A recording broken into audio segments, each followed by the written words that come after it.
Afternoon. Welcome to this edition of the 411 Talk Zone radio show.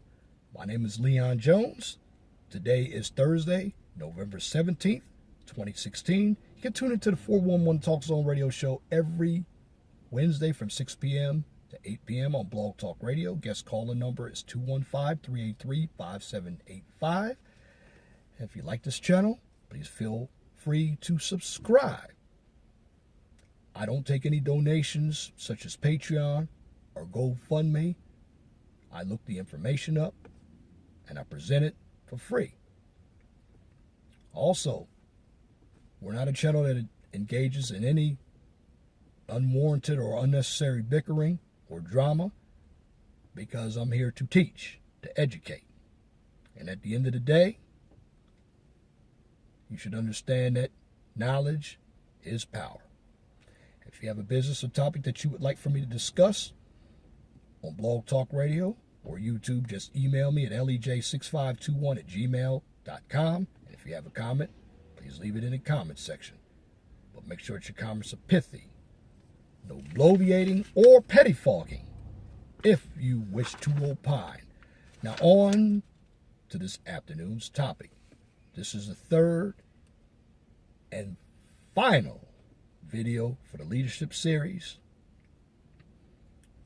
Tuesday we did leadership principles, which are beliefs.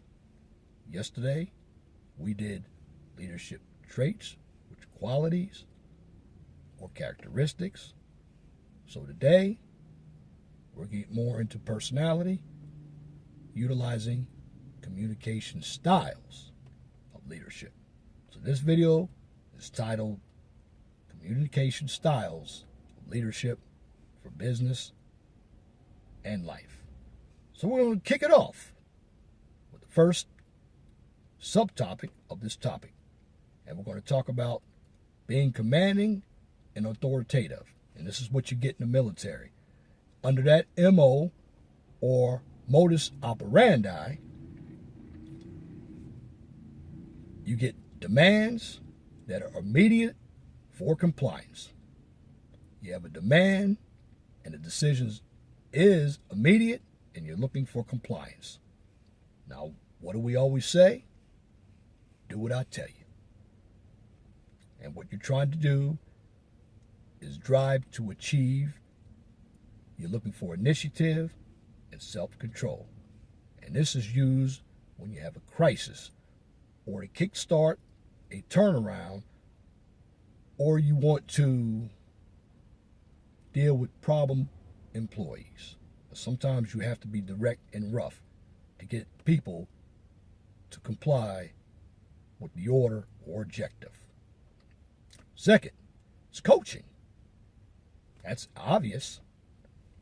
We're trying to develop people for the future, because if I, as a business owner, should pass or perish, I need somebody to step up and continue to run the operations as if I was never there. So that phrase is, try this. And the underlying emotional intelligence is developing others. You have empathy and self-awareness. Now, what works best with this style? It's to help an employee improve performance or develop long-term strategies. Thirdly, you have your affiliation or your affirmative, which basically creates harmony and builds emotional bonds. What do we say with this communication type? People come first. That's right, people come first. And what it does for the emotional aspect, you have empathy, you're building relationships, and better communication. And this works best when you're trying to heal conflicts or rifts with inside a team, or you're motivating people during stressful situations such as 9/11. Democratic. What do you get with a democratic type of communication? You're forging a consensus through participation. And instead of you being a delegator or authoritative with the do what I tell you, you're going to ask, what do you think? And this is good for team members because it empowers your team members to make decisions in order to fulfill an objective. That being said, you use this type of communication style to build collaboration, team leadership, of course, better communication. And you're trying to build buy-in or a consensus. And you're getting valuable input from your employees. And your employees must be competent. They must know their task inside and out. Pace setting. Pace setting is a big one. And what you do when you set the pace, you're setting high standards. The style phrase is, I'm going to do as I do now. That's right. I'm going to do as I do now. It's not authoritative. It's letting your team know what's going to happen at this moment.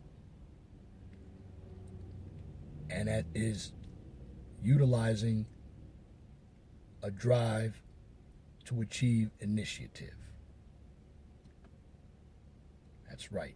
You have to achieve initiative if you want any team member to kick everything in gear to do it right. You have to have some consensus, some consciousness. And you have to understand what you're trying to achieve as well. And you're looking to get quick results from highly motivated team members. And that's important. Last but not least, what about being a visionary? Well, vision always mobilizes people. But you're not going to mobilize people unless you have good influence. Being a good leader, you must give people a direct connection to your vision. And the phrase is, come with me. What you're trying to do is build self-confidence, empathy. Because utilizing this type of communication, there's change coming. And when you deal with change, it depends on the circumstances, because sometimes you want gradual change, and other times you want instant change. But at the end of the day, a leader who is a visionary must understand that to invoke that communication style, they must communicate it with direction. Be honest, trustworthy, and utilizing this situation is when an organization or when your own life requires you to have a new vision. You ever heard of doing something the same way, trying to get different results? Well, the reason why that doesn't happen is you're using the same vision and you're comfortable with it. Change brings instability and uncomfortable results sometimes. And this is why change should be understood on every level. That includes your marriages, your business. There's going to be some uncertainty, and a good visionary is trying to keep everybody together. Because in this situation, trust is definitely needed, because if your individual team doesn't trust you, you're going to be by yourself. And that is a lonely feeling. So at the end of the day, to be an effective leader, you have to have principles, good traits, and you have to be able to communicate it to where each and every person understands it. Now, everybody is not going to be treated the same because we have different levels of knowledge. Also, we see tangibles differently. But at the end of the day, any leader should keep their personnel on the same page. Because in the business world, and even if you're married or in a relationship, those two items have something in common. Your relationship outside your business and your business relationship. You're trying to strengthen your relationships so they can continue to grow. And at the end of the day, this is why I always say, be humble, be realistic in your goals and objectives. And I hope you enjoyed this 3-video series on leadership.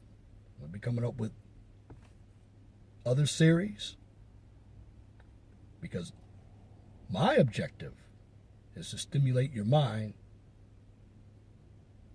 with some different ideas on how to